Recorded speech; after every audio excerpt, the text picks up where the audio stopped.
Believe me, it's better than you think. Hello everybody, my name is Mark Bagnoli, I'm a cinematographer, and today I'm going to show you a typical blockbuster movie, Jurassic Park. A lot of people will probably tell you, oh, this is not a cinematic masterpiece, it's pretty boring, it has many flaws. That's right, but I can tell you this doesn't mean that you cannot learn anything from this movie. After watching this video, you should be able to shoot something like this. So, this is the first shot we're looking at, and the first thing you probably notice, hey, this looks good.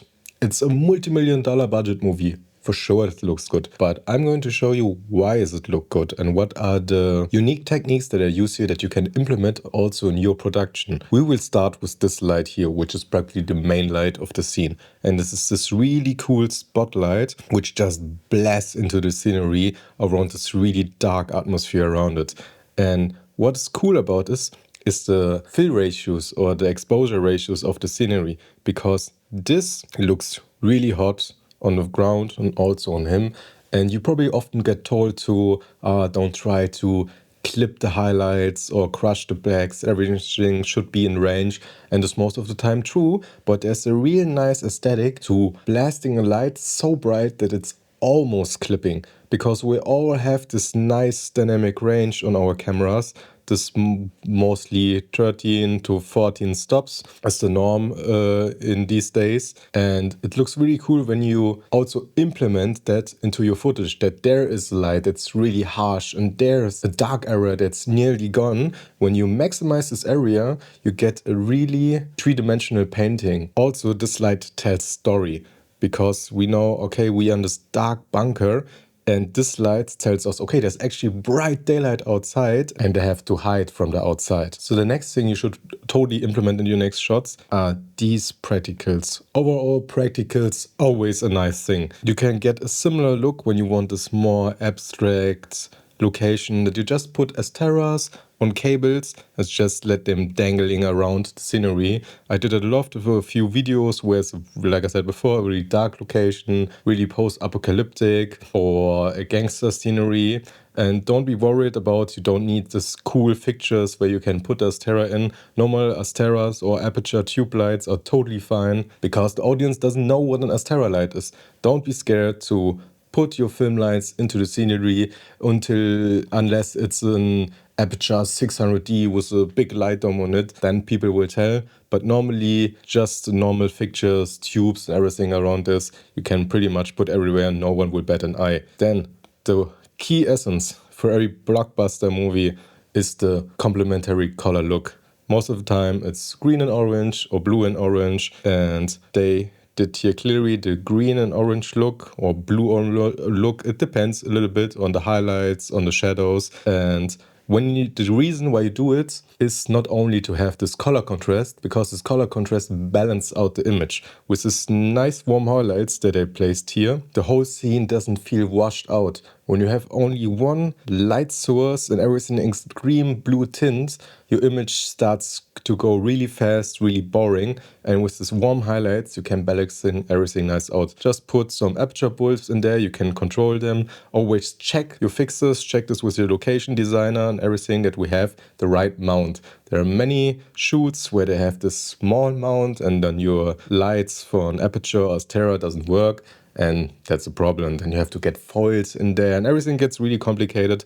We don't want to do that. We come prepared. And that's the reason we talk with the rest of the crew, because we want these warm highlights in there. Also, what I like about this shot is the angle. We are in a really top high angle, and that's something a lot of people miss. We're always in this eye level or ground level. We don't put the camera up because it's difficult most of the time, but there are mounts for your C-stand, or just put it on a gobo head and put your camera on there and just jank it up. So it's such a cool and better way to show a big area than just do a wide shot with a gimbal push in. It's really boring, pretty repetitive, and this just gives a whole new atmosphere to the room. So now we switched into this angle, and the uniqueness about this shot is overall the exposure, I would say. A lot of people probably will now think, okay, we have this location, now I have this 5 people in the shot, now I have to light them. And that's correct, but this, what most people do is they would really light them, give them great exposure, everything on 50 RE, go on false color, getting this right skin tones, everything. But that's not right every time. We want to sell a mood, an atmosphere. So when the whole location is dark, always start with the background. You want to put your camera, light the background, set your exposure, and this is the mood of the room. Then you put your actors in, and then you just enhance everything a little bit.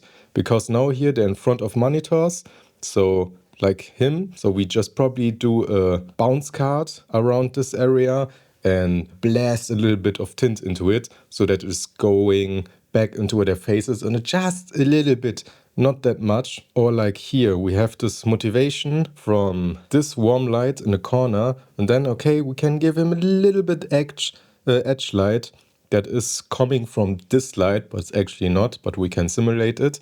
And that's it. Here she only gets a little bit of edge light, and here also, because we have the motivation of the big bright light in the background. And that's it. When you want to make something look dark, shoot it dark. Don't try to overdo things because you're thinking, oh, they may be too dark, I have to push the exposure.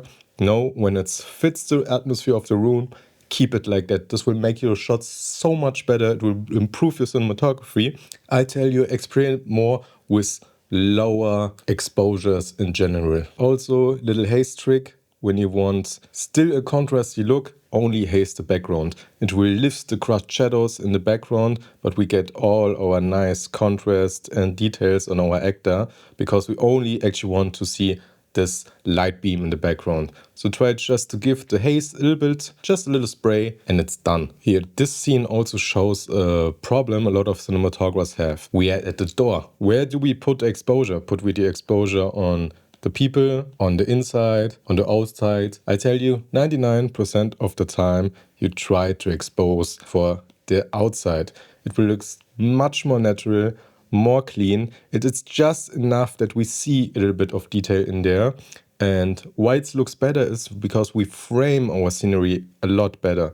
Because now the audience only fixes on this area, because this is the bright area. When we try to light up the interior, everything is practically in focus.